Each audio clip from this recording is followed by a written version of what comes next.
everyone! Welcome back to Let's Play Cultic. In the last episode, we managed to escape the... Oh, actually, well, I guess not. No, we're still in it. The Renaissance Festival here in the fictional town of New Grendewell, or the county of it. We activated all 4 of the power generators so that the drawbridge could be opened. We proceeded through the castle to this spot. And now we are in that spot is called the arena. And we have to kill 4 enemies. There's no secrets. But that's a lie. There's only 1 enemy that we'll be killing. Is that right? Yeah, just 1 enemy. It's a boss battle. And it's a very silly boss battle. I say silly because, God, this is tough. This is stupidly tough. Yes, I've done this before. I recorded this episode earlier. It took about 30 minutes of me dying over and over and over and over again. I think I might have died 25 times. And I lost my temper more than once. We'll talk about the boss as we fight him. I've got some practice in, and I generally can do better, although I'm still gonna die. But at least it's not as bad as it had been. So we're reshooting this episode because I don't like losing my temper on screen. First, we should make sure all our weapons are completely reloaded for this fight, because this is going to be tough. And when the boss dies, the level ends, so we're not coming back here for any gear. So we might as well just pick all of this up right now. Let's just grab everything we can. Extend all the ammo, every single scrap of ammo, all the dynamite, the Molotovs. We want the food remains, and we want the weapon parts. All right. It's an awesome looking boss. I like the idea of this very much, but God, holy crap, this is tough. I mean, it is hard. We are playing on hard, so we would expect it to be tough, but it's really tough. Alright. We get an upgrade. Now, when I had done this earlier, I chose the hatchet to spend my 3 weapon parts. I'm going to skip the hatchet as an upgrade at the moment, and we're going to see if we can do something different.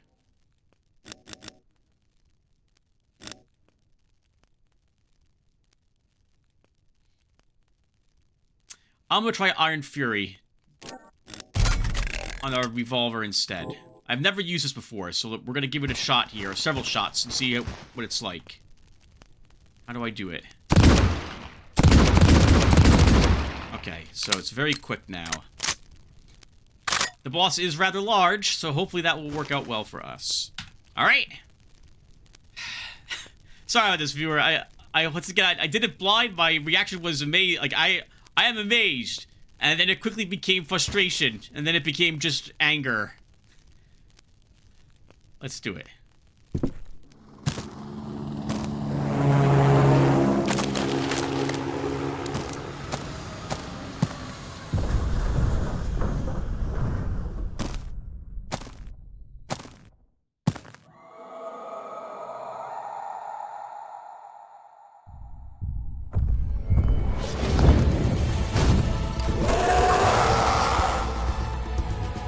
I was not expecting to fight something that looks like this.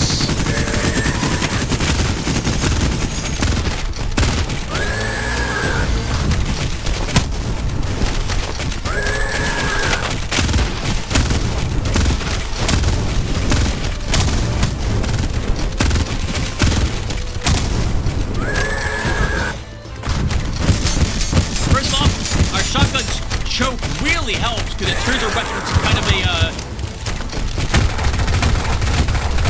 a mid-range weapon. The mortars it shoots are heat seekers, by the way. Oh, okay, it shot down our rocket there.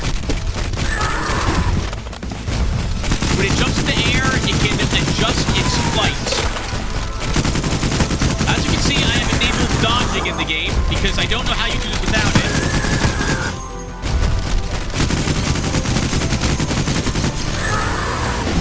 Its spin attack does incredible damage. Ooh, especially the back one, which we just got hit by. Yep, they can alter its flight. We have to heal.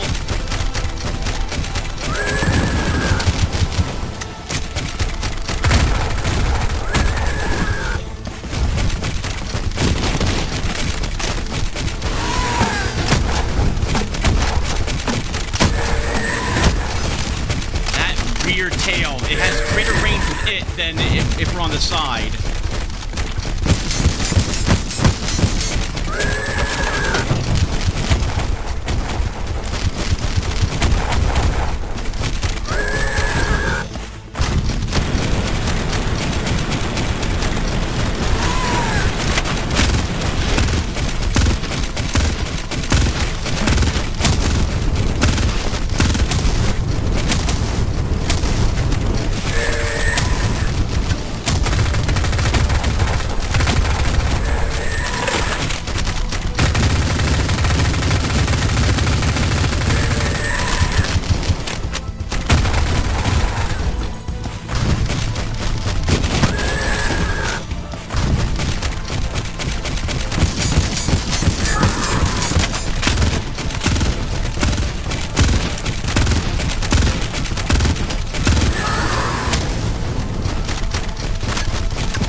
Alright, I'm not uploading how angry I was.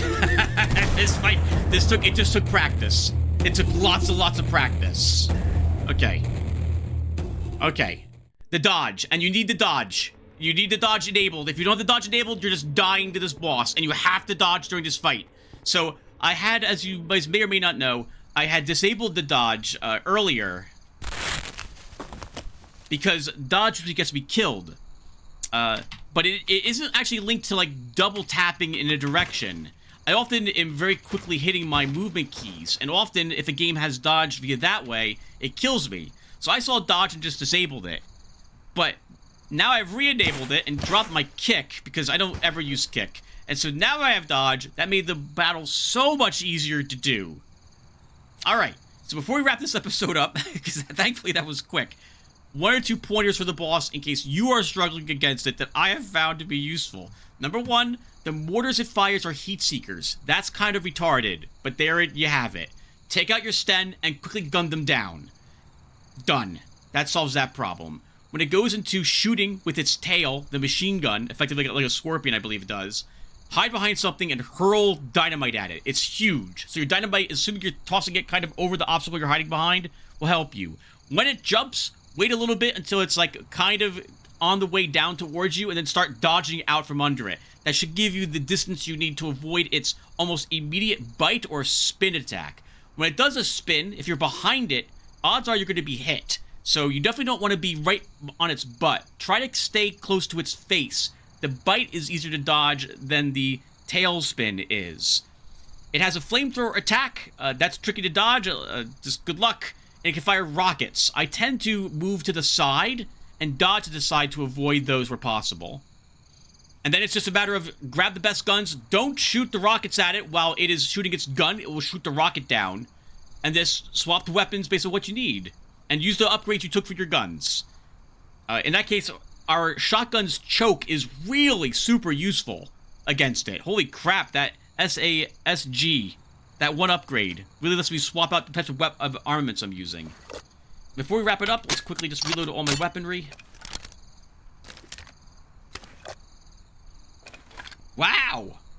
I have most of my guns. We have none of our flamethrower fuel left. We use over half our sticks of dynamite. We had 30, so it's good to go back down to only, I guess, that much. Like, we put it to good use. Oh, and the battle has almost no... we didn't use this at all. The battle has really no life in the battle arena.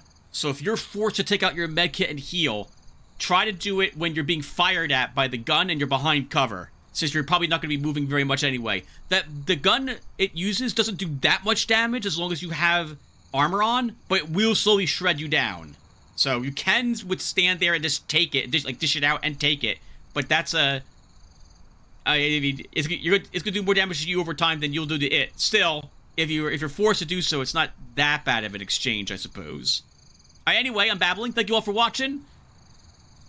Once again, I died like 25 times fewer. I was very mad. And I was like, you know what? I'm just going to practice. People have beaten this game on extreme difficulty without dying, like a permadeath. It's got to be possible. I didn't watch anyone, but yeah, it's dodging. We need dodge, and I should be using dodge more often in the game. We could probably take a lot less damage if I make use of it.